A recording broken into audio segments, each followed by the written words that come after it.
the third foundation is the scientific foundation. So like I had said, I had spoken about the spiritual part of why we should have a healthy lifestyle. But over the years, science has also proved, and you know these days there's so many books written, there's so much talk about a healthy lifestyle. And if you look at what I had spoken about in the first part, the same things, the body or the human being a biopsychospiritual. And if you look at God, when God created us, He created us and breathed His spirit in us, isn't it? But when God breathed His life, then you became a spiritual being. So human beings have a dichotomy where you have a body, a spirit, and a soul. In tandem. If the spirit is not well, then the body is not going to be well, isn't it? If the body is affected, then your soul is also affected. So how did God get to create that harmonization of the body, the spirit, and soul? Other than that, the fact that He created us into a dichotomy of three, of spirit, body, and soul, where there has to be an equilibrium, where there has to be a balance. Look at the definition of health. What is it? That you need to be sound in. You want to make sure somebody is spiritually, physically, and mentally, socially. So again, science also looks to fulfill these laws of God, whether they're natural or spiritual, in making sure that our bodies, our spirits, our souls are in equilibrium.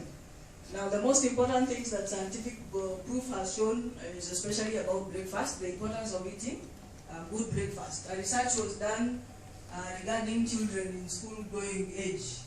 And this research showed that children who had taken a full breakfast before they came to school were more alert, they had a better memory, and their performance was improved. It was much better than what it was in the previous term.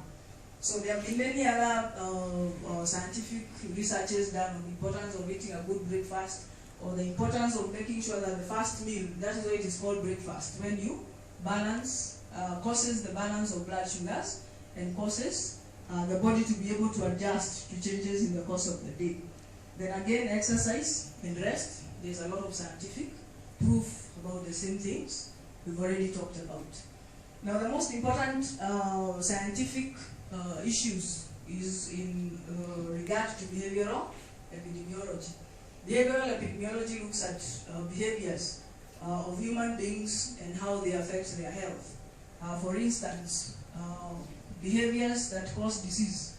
We know there are many behaviors that cause disease, isn't it? So there are behavioral changes that epidemiology proves that this group who have this certain behavior are susceptible to these certain kinds of diseases.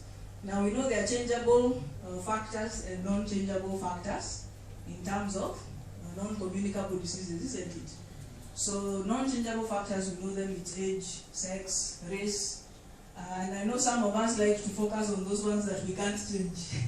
But today we want to talk about the things that we can be able to change, like smoking, like alcohol, like taking or consuming high amounts of red meat, consuming high amounts of sugar and fat, and so on. So science, through behavioral epidemiology, has been able to tell us or to give us direction that certain behavioral changes can improve health or certain lifestyle. So it's not just giving people a statement that if you follow this lifestyle, you're going to be healthy, but to scientifically look at our patterns, our behavioral patterns, and show proof that certain behaviors that are changeable, if we improve or maintain a healthy lifestyle, then we are not susceptible to diseases like diabetes, like cardiovascular diseases, and so on.